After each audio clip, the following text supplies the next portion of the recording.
میں مبلغ بنوں سنتوں کا، خوب چرچا کروں سنتوں کا، ہو کرم بحر خاک مدینہ۔ الحمدللہ رب العالمین والصلاة والسلام علی سید المرسلین، اما بعد فاعوذ باللہ من الشیطان الرجیم، بسم اللہ الرحمن الرحیم۔ الصلاة والسلام علیک یا رسول اللہ وعلی آلک واصحابک یا حبیب اللہ۔ الصلاة والسلام علیک یا نبی اللہ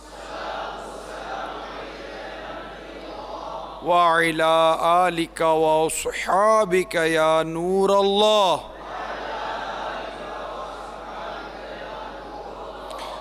رحمت عالم نور مجسم صلی اللہ تعالی علیہ وآلہ وسلم کا فرمان علی شان ہے، تم اپنی مجلسوں کو مجھ پر درود پڑھ کر آراستہ کرو، تمہارا درود پڑھنا قیامت کے روز تمہارے لیے نور ہوگا۔ صلو علی الحبیب صلی اللہ۔ حضرت سیدنا انس رضی اللہ تعالی عنہ سے مروی ہے، فرماتے ہیں کہ ایک دن ہم نبی اکرم نور مجسم صلی اللہ تعالی علیہ وآلہ وسلم کے پاس حاضر تھے۔ سرکار مدینہ صلی اللہ تعالی علیہ وآلہ وسلم نے ارشاد فرمایا، ابھی اس گھاٹی سے ایک جنتی شخص تمہارے سامنے نمودار ہوگا۔ فرماتے ہیں پھر ایک انصاری نمودار ہوئے، ان کی داڑھی سے وضو کا پانی ٹپک رہا تھا، اور انہوں نے اپنی جوتیاں بائیں ہاتھ میں تھامی ہوئی تھی، اور انہوں نے سلام کیا۔ پھر دوسرے دن سرکار مدینہ صلی اللہ تعالی علیہ وآلہ وسلم نے وہی بات ارشاد فرمائی، پھر وہی شخص ہمارے سامنے آئے۔ تیسرے دن بھی سرکار صلی اللہ تعالی علیہ وآلہ وسلم نے وہی بات ارشاد فرمائی، پھر وہی شخص سامنے آئے، یعنی جو ابھی تمہارے سامنے ایک شخص نمودار ہوگا وہ جنتی ہوگا۔ جب سرکار مدینہ صلی اللہ تعالی علیہ وآلہ وسلم تشریف لے گئے تو حضرت سیدنا عبداللہ بن عمر بن عاص رضی اللہ تعالیٰ عنہ فرماتے ہیں کہ میں اس شخص کے پیچھے پیچھے چلا، اور میں نے ایک ایسی ترکیب بنائی کہ میں ان کے ساتھ چند دن گزار سکوں۔ چنانچہ میں 3 دن ان کے پاس ٹھہرا رہا، تو آپ نے حضرت سیدنا عبداللہ بن عمر بن عاص رضی اللہ تعالیٰ عنہ فرماتے ہیں میں نے دیکھا کہ وہ رات کو اٹھتے نہیں تھے، لیکن ہر کروٹ پر اللہ کا ذکر کرتے تھے، یعنی صرف نماز فجر کے لیے وہ اٹھتے تھے، صبح کی نماز کے لیے وہ اٹھتے تھے، اور ان سے ذکر کی آواز ہی آتی رہی۔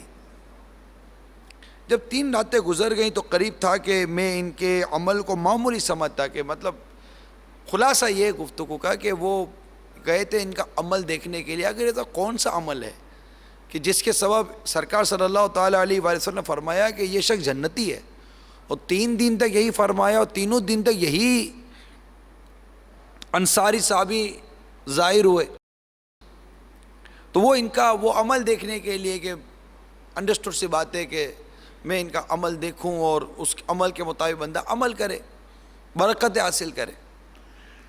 لیکن راتوں کو اٹھتے نہیں تھے، صرف نماز فجر کے لیے اٹھتے تھے، پر یہ تھا کہ یہ ذکر اللہ ان کی زبان سے جاری ہوتا، یہاں تک کہ کروٹ بھی لیتے تو ذکر اللہ کی آوازیں آتی۔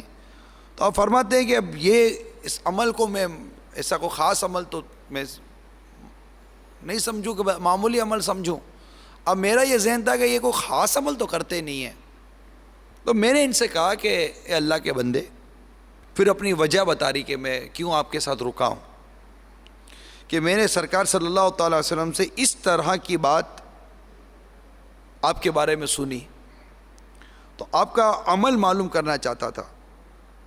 لیکن میں نے آپ کا کوئی زیادہ عمل نہیں دیکھا، آپ اس مقام تک کس طرح پہنچے؟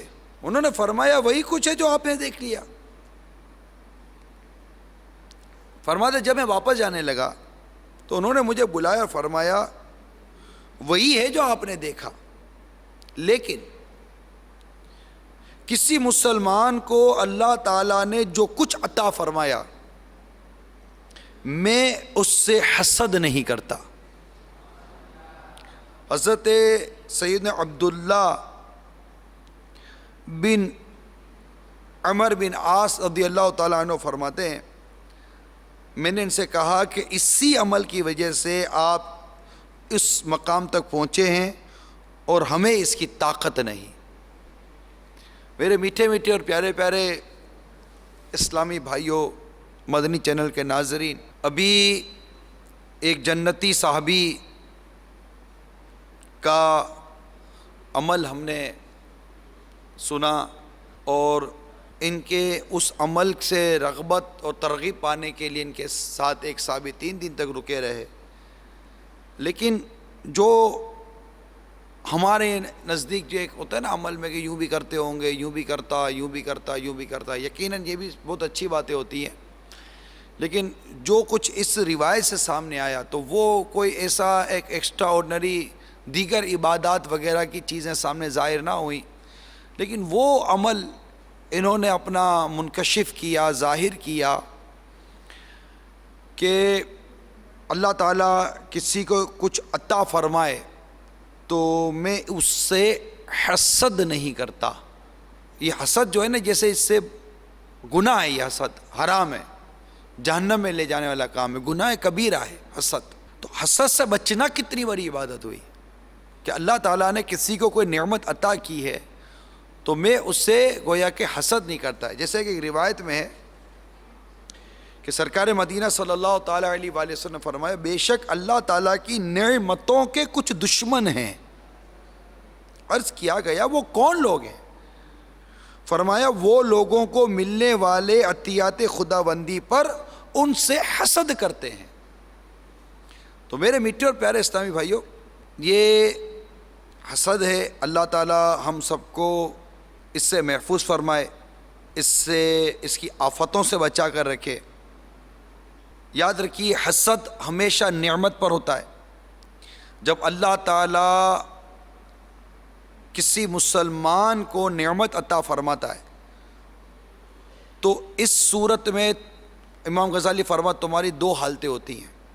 ایک حالت یہ ہے کہ تم اس نعمت کو ناپسند اور اس کے زوال کو پسند کرو، اس حالت کو حسد کہتے ہیں۔ تو گویا حسد نعمت کو ناپسند کرنا اور انعامی یافتہ سے نعمت کا زوال چاہنا ہے۔ اس سے یہ منصب کیوں ملا، یہ اس کو نعمت ملی، اس کے یہ جو منصب ہے چھین جائے، اس سے یہ محبت جو ملتی ہے، جو بھی نعمت، صحت، محبت، دولت، عزت، شہرت، حسن، جمال، آپ جس چیز کا تصور کر جسے نعمت کہا جاتا ہے، نعمت کے زوال کی تمنا کرنا جسے نصیب ہوتا۔ اب ہم اس وقت دعوت اسلامی کے سنت و برے میکے مدنی ماحول سے وابستہ ہیں، اور جرنلی طور پر بھی یہ حسد کا ایک ایسا مرض ہے جو عام و خاص سب کو لپیٹ میں لے لیتا ہے۔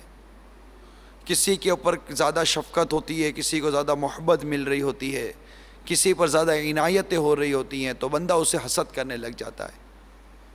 اس کی ایک علامت یہ بھی بیان کی جاتی ہے کہ آپ کے سامنے کسی کی بیان کی تعریف ہو رہی ہے، آپ کو اندر یہ آپ اظہار نہیں کریں گے، آپ خود سوچئے، میں سوچوں آپ سوچئے، ہم اظہار نہیں کریں گے، لیکن جب اس کی تعریف ہو رہی ہوگی نا، ہمیں اچھا نہیں لگ رہا ہوگا، اندر کٹ رہا ہوگا، آپ مسکرا رہے ہوں گے، لیکن بالکل مٹھی بند ہوگی، اندر اپنے آپ وہ کٹ رہا ہوگا اندر میں کہ یار اس کی تعریف کیوں کر رہا ہے، کچھ اندر سے ناپسندیدگی کے آپ کی جذبات ہوں گے، آپ کو مزہ نہیں آ رہا ہوگا۔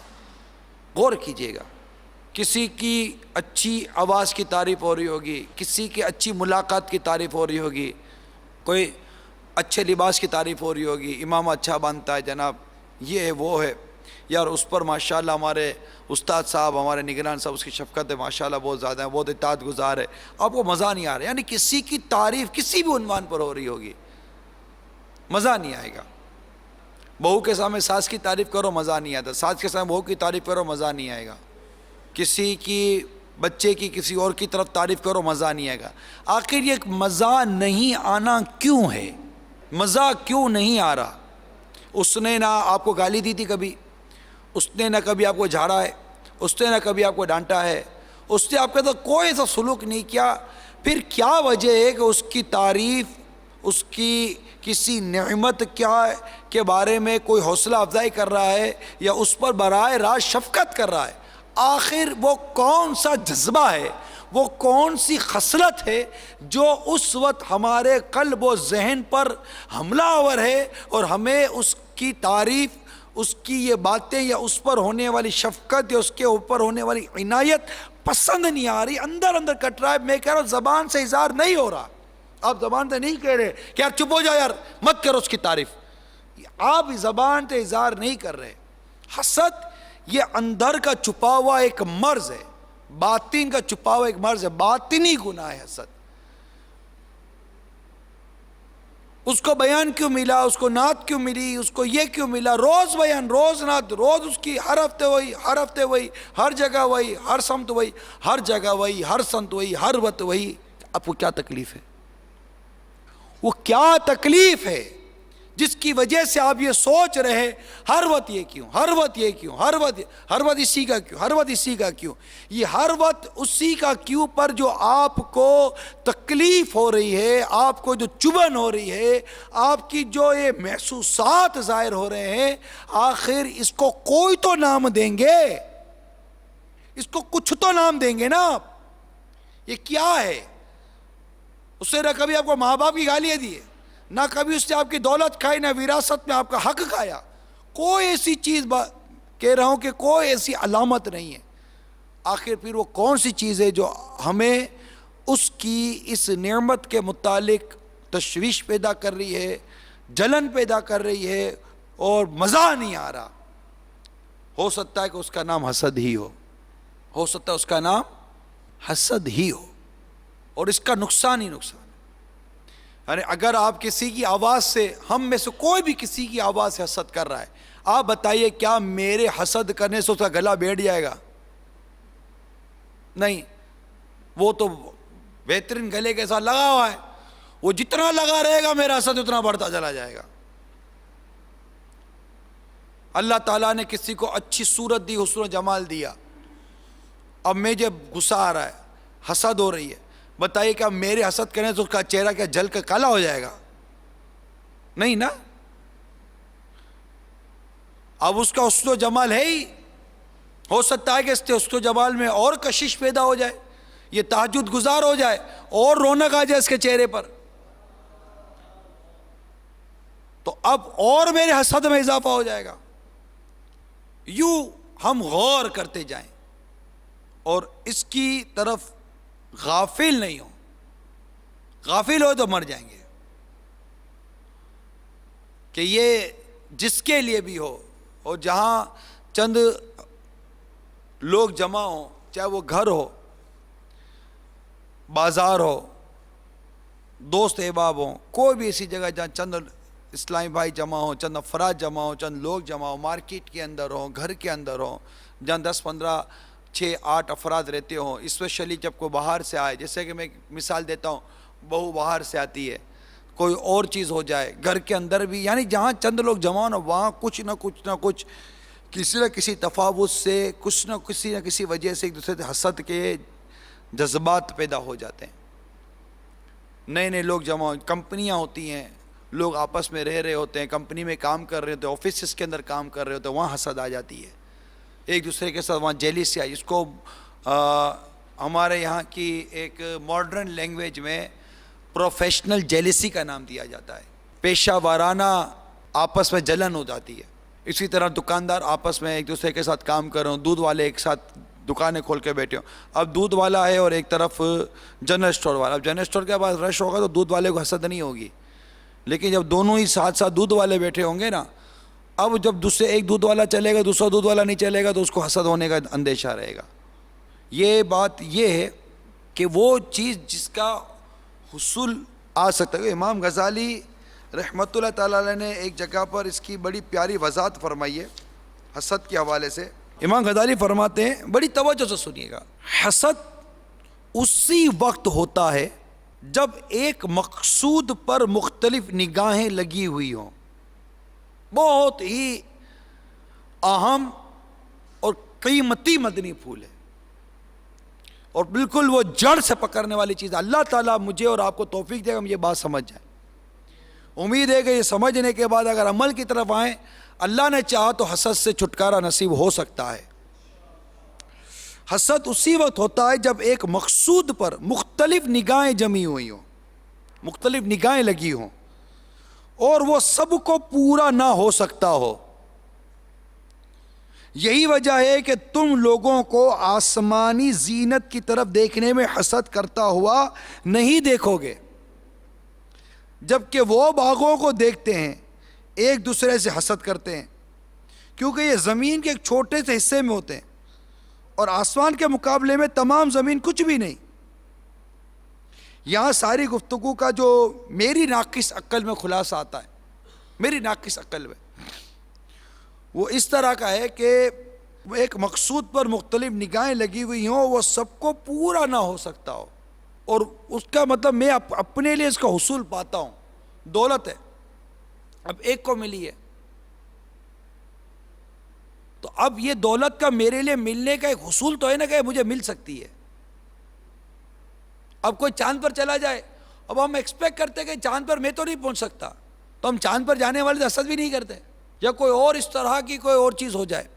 لیکن زمین پر رہتے ہوئے یہاں پر مختلف چیزوں پر جو نظر لگی ہوئی ہوتی ہے, دولت پر, شہرت پر, عزت پر, حسن پر, جمال پر, رفعت پر, مختلف مقامات پر جب سب کی ایک ایک جگہ پر نظر لگی ہوئی ہوتی ہے تو اب لگتا ہے کہ اس سے یہ اسے کیوں ملا, یہ اسے نہیں ملنا چاہیے, مجھے ملنا چاہیے تھا.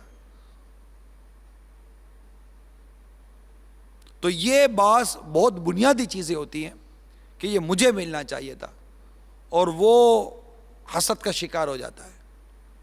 تو ہمیں اس کے لیے یہ ذہن بنانا ہے کہ مجھے وہی ملا ہے جو میرے مقدر میں ہے, جو میرے مقدر میں نہیں ہے یہ مجھے نہیں مل سکتا. بس یہ اللہ کرے میرا اور آپ سب کا, ہم سب کا ذہن بن جائے کہ بس جو مجھے ملا یہ میرا مقدر تھا, اور جو میرا مقدر ہوگا وہی مجھے ملے گا. میری طلب اور میری یہ طلب جو ہے نا یہ مجھے وہ چیز دلا نہیں سکتی, میرے نصیب میں ہی نہیں ہے. اب جس سے ملا ہے اس کے نصیب میں تھا تو اس کو مل گیا, اس کے نصیب میں نہیں ہوتا تو نہیں ملتا. تو مقدر کس کی طرف سے ہے, کسی کا ملنا یا نہ ملنا کس کی طرف سے, عزت کا ملنا ذلت کا ملنا کس کی طرف سے, نعمتیں کون دیتا ہے, اللہ تعالیٰ عطا فرماتا ہے. اب کسی کو کوئی نعمت ملی, اب میرے دل میں خیال آئے کہ اسے کیوں ملی ہے, معاذ اللہ یہ کتنا بڑا مطلب یہ ہمارے لیے ہم نے خطرہ مول لیا, کیوں ملی. تو تمام ہی اسلامی بھائی اور ہم سب کو چاہیے کہ ہم چاہے تحریک کے اندر مدنی کام میں مصروف ہوں یا کئی کاروبار کر رہے ہوں, آفیسز کے اندر کاروبار کر رہے ہوں, مارکیٹ کے اندر نوکری کر رہے ہوں, گھر کے اندر ہوں, بازار کے اندر کہیں بھی ہوں, کسی کو کوئی نعمت ملے ہم سب کو چاہیے کہ ہم اس سے کبھی حسد نہ کریں. اللہ تعالی ہم سب کو حسد کی آفتوں سے محفوظ فرمائے, حسد سے بچا کر رکھے. سرکار مدینہ صلی اللہ تعالیٰ علیہ وآلہ وسلم فرماتے ہیں عین قریب میری امت تک پہلی امتوں کی بیماری پہنچے گی. صحابہ کرام علیہم رضوان نے عرض کیا یا رسول اللہ صلی اللہ تعالیٰ وسلم پہلی امتوں کی بیماری کیا ہے؟ آپ نے فرمایا اکڑ, نمبر 2 تکبر, اور نمبر 3 کثرت مال کی خواہش, اور فرمایا ایک دوسرے سے دوری اور حسد, حتیٰ کہ سرکشی ہو جائے اور پھر فتنہ پیدا ہوگا. تو اللہ تعالی ہمیں ان بری صفات سے محفوظ فرمائے اور ہم سب کو آپس سے محبت اور پیار سے رہنے کی توفیق عطا فرمائے. سرکار مدینہ صلی اللہ تعالیٰ علیہ وآلہ وسلم فرماتے ہیں حسد نیکیوں کو اس طرح کھا جاتا ہے جس طرح آگ لکڑی کو جلا دیتی ہے. اب نیکیوں کو کھا جاتا ہے. ایک طرف نیکیوں کا انبار کھڑا کرنے کی ہم کوشش کریں اور دوسری طرف حسد کی بیماری میں مبتلا ہوں تو اس سے سوائے نقصان کے کیا کچھ ہاتھ میں آئے گا. اب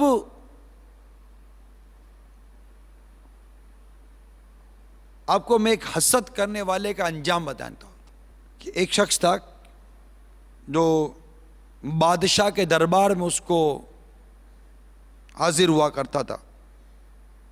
وہ بادشاہ کے دربار میں حاضر ہو کر وہ یہ جملہ کہتا محسن کے احسان کا بدلہ دو کیونکہ بدی کرنے والے کو تو خود اس کی بدی کافی ہے. ایک دوسرے شخص نے اس کے اس مرتبے اور کلام پر حسد کیا کیونکہ اس کو بادشاہ کے دربار میں مقام حاصل تھا.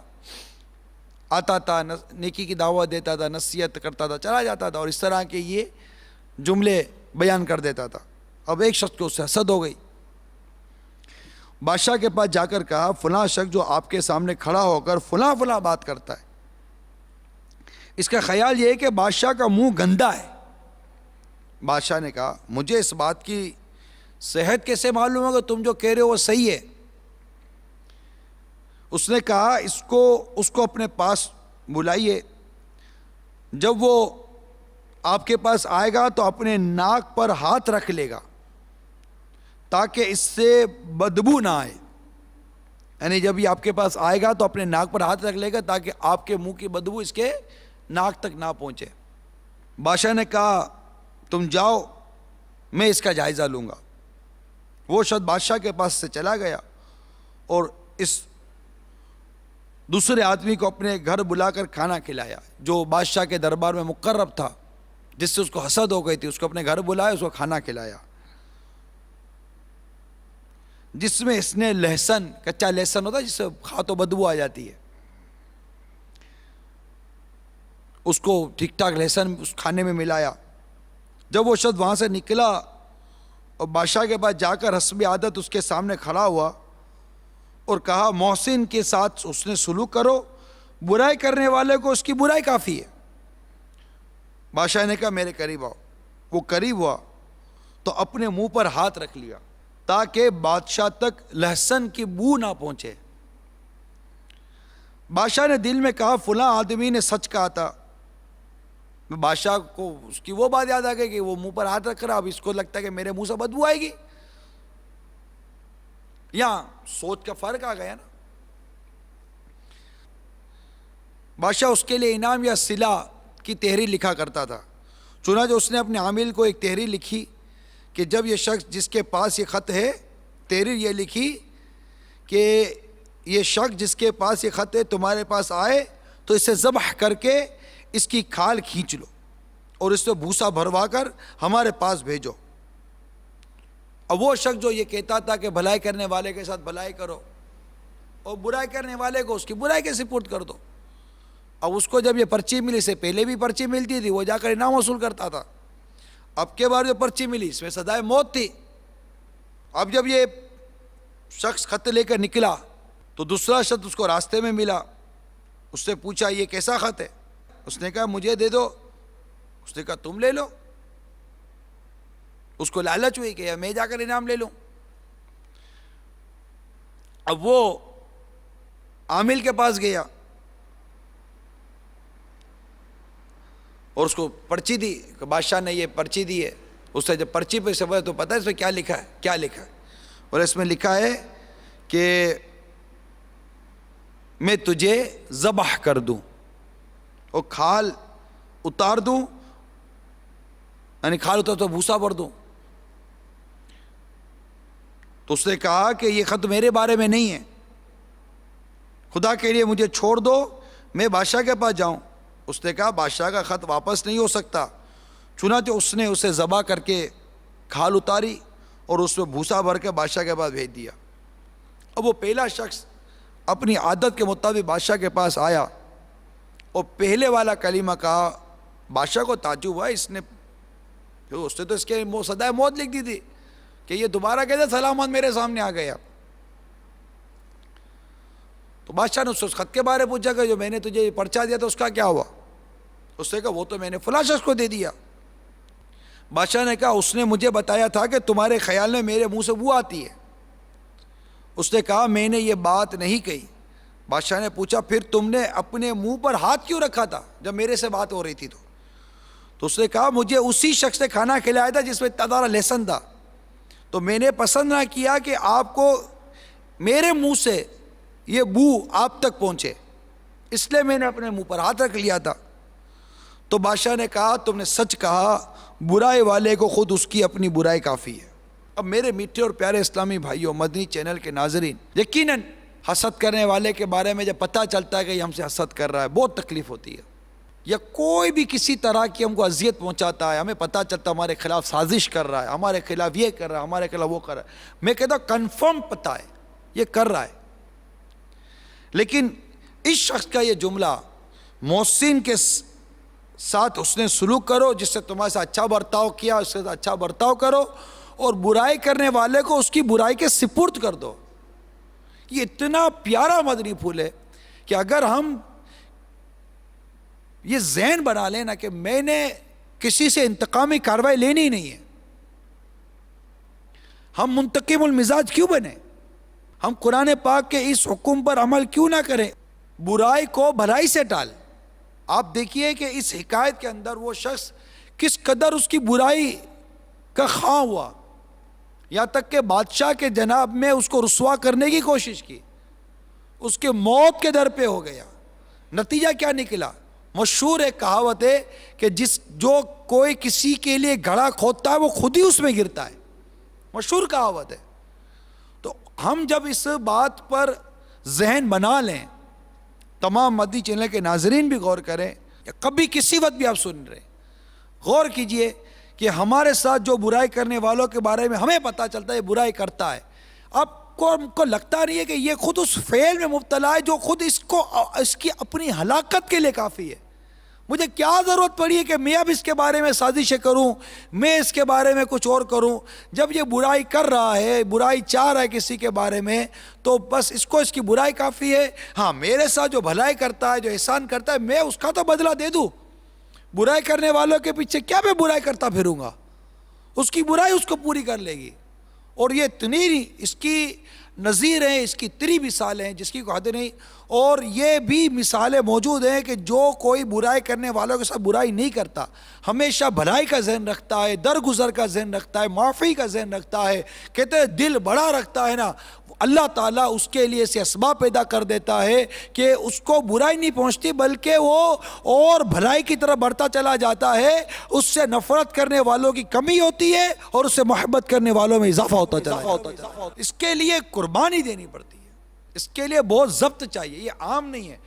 24ویں پارے میں یہ موجود ہے، 24ویں پارے کی 34ویں آیت میں ترجمہ کنز الایمان، میرے آقا نعمت امام اہل سنت مجدد دین و ملت پروان شمعی رسالت مولانا شاہ امام محمد رضا خان علیہ رحمت الرحمن نے اپنے شعراء آفاق ترجمہ قرآن میں اس کا ترجمہ کچھ یوں کیا: اے سننے والے برائی کو بھلائی سے ٹال. فَإِذَا الَّذِي بَيْنَكَ وَبَيْنَهُ عِدَاوَةٌ كَأَنَّهُ وَلِيٌّ حَمِيمٌ. جبھی وہ کہ تجھ میں اور اس میں دشمنی تھی، ایسا ہو جائے گا جیسے گہرا دوست. ادفع باللتی ہی احسن، یعنی جب ہم برائی کو بھلائی سے ٹالیں گے، جب بھی وہ کہ تجھ میں اور اس میں دشمنی تھی، اگر تم برائی کو بھلائی سے ٹالو گے تو وہ جو تمہارا دشمن ہے نہ صرف دشمنی ختم ہوگی بلکہ تمہارا گہرا دوست بن جائے گا. کتنا فرق ہے، بالکل الٹ ہو جائے گا. مگر یہ ایک ایسی نعمت ہے، ادفع باللتی ہی احسن، برائی کو بھلائی سے ٹالنا، یہ ایک ایسی نعمت ہے. ارشاد ہوتا ہے اور یہ دولت نہیں ملتی، ادفع باللتی ہی احسن، برائی کو بھلائی سے ٹالنا، درگزر کرنا، یہ دولت نہیں ملتی مگر صابروں کو، یعنی یہ دولت اسے ملتی ہے جو صبر کرتا. اب آپ کے ساتھ کوئی زیادتی کر رہا ہے تو صبر تو کرنا پڑے گا نا. آستینیں چڑھا کر انتقام لینا، بے چین ہو جانا، اس کو کہنا اس کو کہنا، یہ کرنا وہ کرنا، منصوبے بنانا، پلاننگ کرنا، نہیں، صبر کرنا ہے. اور اسے نہیں پاتا مگر بڑے نصیب والا. تو اللہ تعالی ہم سب کو درگزر کرنے کی توفیق عطا فرمائے. درگزر کی عادت پیدا کرنے کی ہمیں کوشش کرنی ہے. اور جہاں بھی کہیں بھی کسی سمت بھی ہمیں تکلیف پہنچتی ہے، اذیت پہنچتی ہے، کوئی تکلیف پہنچاتا ہے، کوئی اذیت پہنچاتا ہے، ہم بدلہ نہ لیں، معاف کرنے کی عادت پیدا کریں، درگزر کرنے کی عادت پیدا کریں، صبر کرنے کی عادت پیدا کریں. یقین مانیے اس کا نتیجہ بہت اچھا نکلتا ہے. کہتے ہیں صبر کا پھل میٹھا ہوتا ہے. تو پھل کا انتظار تو کرو یار. صبر کریں گے تو پھل آئے گا، اور میٹھا ہی پھل ہوتا ہے صبر کا، اس کی قدر ہوتی ہے. ہم بے صبریاں کرتے ہیں، ہم سفر میں بے صبریاں کرتے ہیں، ہم لوگوں میں بے صبریاں کرتے ہیں. تھوڑی سی تکلیف پہنچتی ہے، گھر میں ہو یا مسجد میں ہو یا کہیں بھی ہو، کھانے میں تکلیف شور، پینے میں تکلیف شور، آرام میں تکلیف شور، پہننے اوڑھنے میں تکلیف شور، بات میں تکلیف شور، کوئی دیکھتا ہے تو تکلیف شور. ہم صبر نہیں کرتے. کھاتے ہوئے کوئی چیز آئی صبر کر لیا، سونے میں تکلیف ہوئی صبر کر لیا، پینے میں تکلیف ہوئی صبر کر لیا، کمانے میں تکلیف ہوئی صبر کر لیا، گھر میں تکلیف ہوئی صبر کر لیا، بیوی سے تکلیف ہوئی صبر کر لیا، شوہر سے تکلیف ہوئی صبر کر لیا، ساس سے تکلیف ہوئی صبر کر لیا، دوست سے تکلیف ہوئی صبر کر لیا، ذمہ دار سے تکلیف ہوئی صبر کر لیا. صبر ہی نہیں کرتے ہم، اور بے چین بے قرار ہی ہو کر اور وہ کچھ کر گزرتے جو نہیں کرنا چاہیے. صبر کرنا چاہیے، ضبط کرنا چاہیے، ٹھہراؤ پیدا کرنے کی ہم عادت پیدا کریں اور درگزر کریں، معاف کریں. آپ دیکھیے یہ شخص جس کے ساتھ اس نے برائی کی اور بادشاہ سے اس کے لیے پرچہ نکلوا دیا سزائے موت کا، کیا ہوا؟ وہ وہیں کے وہیں کھڑا ہے. اس نے لاکھ برائی کی اس کے بارے میں، لیکن جس سے برائی کی وہی موت کے گھاٹ اتر گیا، اسی کی کھال کھینچ کے تو بھوسا بھر دیا، اور وہ وہیں کے وہیں کھڑا ہے، اور وہی اپنے جملے پر قائم ہے. جو تیرے ساتھ بھلائی کر اس کے ساتھ بھلائی کر، اور جو تیرے ساتھ برائی کرنا چاہتا ہے اس کو اس کی برائی کے سپرد کر دے. اور یہاں یہی پتہ چلا کہ بادشاہ بدگمان ہوا، کہ وہ بادشاہ کو اس نے کہا کہ جناب یہ منہ وہ بدبو کی وجہ سے یہ کرے گا. اب بادشاہ کو چاہیے تھا کہ بادشاہ اس کو کہتا کہ تو نے اپنے منہ پر ہاتھ کیوں رکھا، کسی ایک کے کہنے پر یقین کیوں کر لیا. ہمارے یہاں ایک کے کہنے پر یقین کر لیں گے، وہ آپ کے بارے میں یوں کہتا ہے، ہاں دیکھنا یہ یوں آئے گا. آپ اتفاق ہے کہ وہ آیا اور اس نے وہی کام کیا جیسے اس نے ہمارا ذہن بنایا تھا. کیا ہمارے لیے یہ شرعاً لازم نہیں ہے کہ ہم کسی کے بارے میں ذہن بنانے کے بجائے کہ یہ ایسا ہے، ہم اس سے کنفرم کریں یار آپ میرے بارے میں کیا کہتے ہو، سنا ہے یوں ہے، کیا حرج ہے؟ یا تو حسن ظن نہیں ہمت پوچھنے کی تو حسن ظن قائم کرو. بدگمانی کر کے خود اپنے لیے جہنم کی آگ کا استحقاق کیوں پیدا کر رہے؟ اب کتنی بڑی غلط فہمی ہو گئی بادشاہ کو، اور اس غلط فہمی کے اندر کیا کیا بادشاہ نے؟ اس کے نام پر پروانہ جاری کر دیا سزائے موت کا. آخر وہ بچ گیا، آخر بادشاہ کو آتا تو صفائی پیش کی، بادشاہ کی غلط فہمی دور ہو گئی نا. ہمارے یہاں ہونے والے میجورٹی اکثریتی جو جھگڑے فساد فتنے ہیں، ان کا سبب غلط فہمی ہوتی ہے، اور درست بات کا پتہ نہ ہونا، کسی بات کی کنفرمیشن نہ ہونا. اونلی انفارمیشن پر ہی کارروائی ہوتی ہے. میجورٹی انفارمیشن ہوئی کارروائی کر دی، انفارمیشن ہوئی ذہن بنا لیا، انفارمیشن ہوئی بات کر دی. ارے بھائی کنفارمیشن تو کرو، صرف انفارمیشن پہ ہی گزارا کر رہے ہیں. ساری دنیا کا نظام انفارمیشن پر ہی چل رہا ہے، کنفرمیشن کون کرے گا؟ آپ دیکھیے، آپ کا اپنا تجربہ کر لیجئے، روز کے نیوز کا ایکسپیرینس آپ ایکسپیریمنٹ کر لیں، روز کے نیوز کا تجربہ کر لیں، گھر کے ماحول کا تجربہ کر لیں. جب بھی کوئی آپ کو خبر ملے تحقیق کے لیے جائیں گے تو پتہ چلے گا خبر یوں نہیں یوں تھی، خبر یوں نہیں یوں تھی، خبر یوں نہیں یوں تھی. اب بعد اوقات سامنے ہوئی چیز بھی غلط ہوتی ہے. اب دیکھیں اس نے تو اپنے منہ پر ہاتھ رکھ ہی لیا تھا نا، لیکن ہاتھ اس لیے نہیں رکھا تھا کہ بادشاہ کے منہ سے بو آتی ہے، ہاتھ اس لیے رکھا تھا کہ میرے منہ کی بدبو بادشاہ کو تکلیف نہ دے. کتنا الٹا تھا. اس کا عمل کیا تھا بادشاہ سمجھا کیا. کیوں؟ کہ بادشاہ مس گائیڈ ہو گیا. بادشاہ کیا ہو گیا؟ مس گائیڈ ہو گیا. مس گائیڈ کیوں ہوا؟ کان کے کچے ہونے کی وجہ سے. مس گائیڈ کیوں ہوا؟ ایک آدمی پر صرف اس کی بات پر اعتماد کر لینے کی وجہ سے. جس کے بارے میں بات ہو رہی ہے اسے کنفرم کیوں نہ کیا؟ اسے کیوں نہ پوچھا؟ کیا جبکہ وہ چغل خور ہو. اور چغل خور تو فاسق ہے. پھر یہاں سے غیبت شروع ہوتی ہیں, چغلیاں شروع ہوتی ہیں, غصہ شروع ہوتا ہے, کینہ, بغض, کیا کیا شروع ہوتا ہے. اور ہم نے جنگ چھیڑی ہوئی ہے, غیبت کے خلاف جنگ, غیبت کے خلاف جنگ, غیبت کے خلاف جنگ.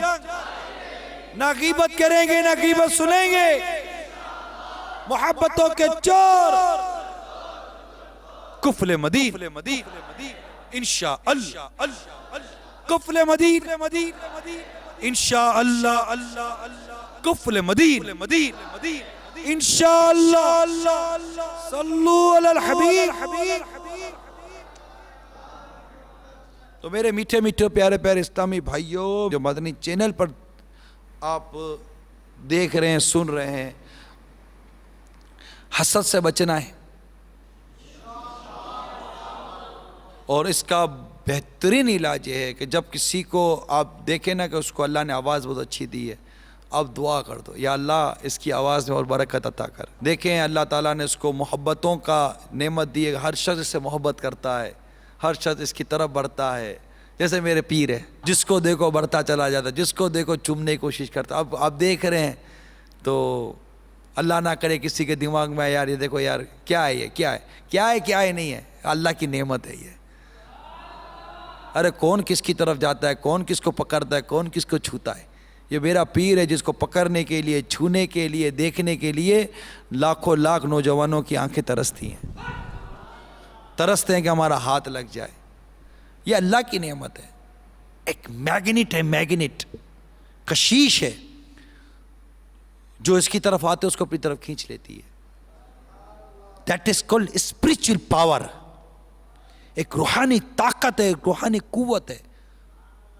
اب جس کی سمجھ میں نہیں آتا تو نہ آوے. اب جس نے پی نہیں اس کو کیا پتا نشہ کیا ہوتا ہے. تو اب یہ تو الگ ہی چیز ہے نا. ہم دیکھتے ہیں اجتماع میں, ملاقاتوں میں ٹوٹے پڑتے ہیں باپا کے اوپر کہ کسی صورت ہاتھ لگ جائے, برکت نصیب ہو. کیا؟ دولت کے لیے, پلاٹ لینے کے لیے, اپنی فائل نکلوانے کے لیے. کس کے لیے؟ اپنا نام نکلوانے کے لیے. کس کے لیے؟ ارے وہ کیا ہے, ہاتھ لگایا چلے گئے, جانتا بھی نہیں ہے. جس کو ہاتھ لگایا پتہ نہیں, وہ بھی نہیں جانتا کہ میرے کو ہاتھ کس نے لگایا ہے. نہ نام پتہ, نہ مقام پتہ, کچھ بھی نہیں پتہ. بس وہ چاہتا ہے کہ میرا ہاتھ لگ جائے, وہ چاہتا ہے کہ مجھ پر ایک بار نظر پڑ جائے. کیا ہے یہ؟ آپ کا ضمیر کہے گا یہ اس شخص کو جس کا نام الیاس قادری ہے, اس پر اللہ کی رحمت ہے. یہ ایک بہت بڑی نعمت ہے جو اس کو نصیب ہوئی ہے کہ اللہ تعالیٰ نے اپنے مخلوق کے دل اس کی طرف کر دیے, کہ مخلوق, اللہ کی مخلوق محبت کرتی. کیونکہ اللہ تعالیٰ جس سے محبت کرتا ہے نا, اس محبت کو جب زمین پر اتارا جاتا ہے تو اس کی علامت یہ بیان کی جاتی ہے کہ اب زمین پر رہنے والوں کے دلوں میں اس کی محبت داخل کی جاتی ہے اور زمین پر اس کا چرچا عام کیا جاتا ہے. لوگوں کے دل اس کی طرف کھینچتے ہیں. اور ہم دیکھتے ہیں, آنکھوں سے دیکھ رہے ہیں, مدری چینل پر دیکھ رہے ہیں, دن رات دیکھتے ہیں. جب بھی باپا یہاں آتے ہیں دیکھتے ہیں ٹوٹے پڑتے. اب جو ہوش میں نہ ہو وہ کیا نہ کرے. تو عرض کرنے کا مقصد یہ ہے کہ جب کسی کے اوپر نعمتوں کا نزول دیکھیں, نعمتیں دیکھیں, نعمتوں کا ظہور دیکھیں, اس کے لیے دعا کریں. کو بیان اچھا کرتا ہے, اللہ نے اس کو عزت دی ہے, اللہ نے اس کو مقام دیا, اللہ تعالیٰ نے اس کو شہرت دی ہے. حسد کر کے, نفرت کر کے, اس کے خلاف الٹی سیدھی حرکتیں کر کے ہم اس کا کچھ نہیں بگاڑ سکتے, اپنا ہی بیڑا غرق ہو جائے گا. تو کوئی بھی ایسی چیز نظر آئے, دعا کر دے, یا اللہ اس کی اس نعمت میں اور برکت عطا فرما, اور برکت عطا ہاں اس کو کوئی دینی نعمت نصیب ہوئی ہے، مثال کے طور پر قرآن اچھا پڑھتا ہے، سخاوت کرتا ہے، تہجد گزار ہے، مدنی قافلوں کا مسافر ہے، مدنی انعامات کا عامل ہے، داڑھی والا ہے، امامے والا ہے، مدنی لباس والا ہے، اجتماع کا پابند ہے، اللہ کا دورہ نیکی کی دعوت میں شرکت کرتا ہے، یہ دیکھ کر تمنا کریں یا اللہ اس کی اس نعمت میں اور ترقی دے، اللہ مجھے بھی اس جیسا بنا دے۔ یہ تو محمود ہے کہ کسی کی دینی ترقی اور دینی معاملات کو دیکھ کر اور دینی نعمت کو دیکھ کر تمنا کرنا کہ یا اللہ مجھے بھی یہ نعمت عطا فرما دے، یہ تو محمود ہے، یہ تو پسندیدہ ہے۔ مگر اب یہ کون تمنا کرتا ہے؟ کار ہو، موٹر ہو، بنگلہ ہو، پیسہ ہو تو لوگ تمنا کرتے ہیں یہ مل جائے، یہ مل جائے، یہ مل جائے۔ اب یہ ایک الگ چیز ہے کہ اس کے زوال کی تمنا نہ کرتے ہوئے خود کے لیے بھی اس چیز کی تمنا کرنا، ٹھیک ہے یہ رشک ہے، اور دنیاوی طور پر اس کی مباح کی صورت میں اجازت ہے کہ مباح ہے اگر ایسا کرتا ہے اور کوئی حد سے تجاوز نہیں کرتا، شریعت کے دائرے سے باہر نہیں نکلتا، شریعت کے دائرے میں رہ کر تمنا کرتا ہے اور اللہ کے احکام کے مطابق تمنا کرتا ہے۔ لیکن دینی معاملات میں کسی کو اللہ نے تہجد کی نعمت دی ہے، تلاوت کی نعمت دی ہے اور اسے عبادت کی نعمت دی ہے، تو اب ایسی نعمتیں جب دیکھے تو پھر تمنا کرے اور یہ غبطہ ہے اور اللہ سے دعا کرے یا اللہ اس کی اس نعمت میں اور ترقی دے اور مجھے بھی اس کا حصہ عطا فرما دے، یہ اچھی چیز ہے، یہ تمنا کرے۔ مدنی قافلوں میں سفر کی تمنا کرے، یا اللہ مجھے بھی توفیق دے، یا اللہ یہ اتنے تیرے محبوب کے عاشق امامہ سر پر سجائے بیٹھے ہیں، یا اللہ مجھے توفیق دے میں بھی امامے والا بن جاؤں، یہ تمنا کرے۔ اور امامہ بھی یا اللہ سب جائے کہ آقا کے سبز گنبد کی یاد بھی تازہ ہوتی رہے گی۔ یا اللہ تو نے اتنے تیرے بندوں کو، تیرے محبوب کے عشاق کو داڑھی کی توفیق دی ہے، یا اللہ مجھے بھی داڑھی کی توفیق دے میں بھی داڑھی والا بن جاؤں۔ تو نے اتنے تیرے بندوں کو دعوت اسلامی کا مدنی ماحول عطا کیا، قافلوں کے میں سفر کی توفیق عطا کی، یا اللہ مجھے بھی توفیق دے، مجھے بھی مدنی ماحول عطا کر، یوں تمنا کرے، مدینہ اس کی ترقی کی تمنا کرے، حسد نہ کرے۔ اور اس کا علم سیکھنا فرض ہے حسد کا، چنانچہ احیاء العلوم میں بھی اس کا تفسیری عنوان موجود ہے، احیاء العلوم 3 جلد میں مہلکات کا جو بیان ہے وہ حسد کا، میں نے اس میں سے چند مدنی پھول آپ کی طرف بڑھائیں، اور امیل سنت کا یہ بیان ہے شیطان کے 4 گدھے، اس کا آڈیو بیان بھی ہے اور رسالہ بھی موجود ہے، اس میں بھی حسد کا ٹھیک ٹھاک مواد امیر علیہ سنت نے الحمدللہ ہمیں عطا کیا ہے۔ لیکن ہم نے اس فرض علم کے بارے میں کچھ سنا، کچھ سمجھا، اس کی مہلکات، ہلاکت خیزیاں ہمارے سامنے آئیں اور اس کے معاملے میں سمجھنے اور بچنے کے شاید سوچ بنی ہو۔ اسی طرح غیبت ہے، چغلی ہے، وعدہ خلافی ہے، جھوٹ ہے، نہ جانے کتنے گناہ کبیرہ ہیں جو ہمیں نہیں پتہ ان کے متعلق، وہ سیکھنے ہیں، عبادات سیکھنی ہے، فرض اور واجبات علم سیکھنے ہیں۔ ان سب کے لیے مدنی قافلوں کے مسافر بنیں، تربیتی کورس کریں، قافلہ کورس کریں، اجتماع میں شرکت کریں، ماحول سے وابستہ رہیں، قرآن درست پڑھنا نہیں آتا مدرسہ مدینہ بالیگان میں شرکت کریں، اپنے بچوں کو جو بڑے ہو گئے انہیں عالم بنائیں، جو چھوٹے بچے ہیں انہیں حافظ بنائیں، مدرسۃ المدینہ میں، جامعۃ المدینہ میں داخلہ دلائیں۔ اللہ نے آپ کو وقت دیا ہے، دعوت اسلامی کو وقت دیں۔ اللہ نے آپ کو صلاحیت دی ہے، سوچ دی ہے، دعوت اسلامی کو اپنی اچھی سوچ، اپنے اچھے مشورے دیں۔ اللہ تعالیٰ نے آپ کو صحت دی ہے، دعوت اسلامی کے لیے اپنے شب و روز ایک کریں۔ اللہ نے آپ کو دولت دی ہے، دعوت اسلامی کے لیے اپنی دولت کو وقف کر دیں، تقسیم کر دیں دعوت اسلامی کے مدنی کاموں میں، کل اختیارات کے ساتھ کسی نیک اور دینی کام میں دعوت اسلامی خرچ کر دیں، میرے اس مال کو دے دیں۔ تو ہم سب کو حسد سے بچنا ہے، بدگمانی سے بچنا ہے، ایک کی سن کر مان نہیں لینی ہے، ٹھیک ہے؟ اور پھر جو بھی بیتے، اللہ مجھے بھی توفیق دے، آپ کو بھی توفیق دے، جو بھی بیتے صبر کرنا ہے، معاف کرنا ہے، جو تجھے محروم کرے اسے عطا کر، جو تجھ سے توڑے اسے جوڑ، ٹھیک ہے؟ جو تجھ پر ظلم کرے اسے معاف کر دے۔ اللہ تعالی ہم سب کو عمل کی توفیق عطا فرمائے، آمین، بجاہ النبی الامین صلی اللہ تعالی علیہ وآلہ وسلم۔ میں مبلغ بنوں سنتوں کا، خوب چرچا کروں سنتوں کا، ہو کرم بہر خاک مدینہ۔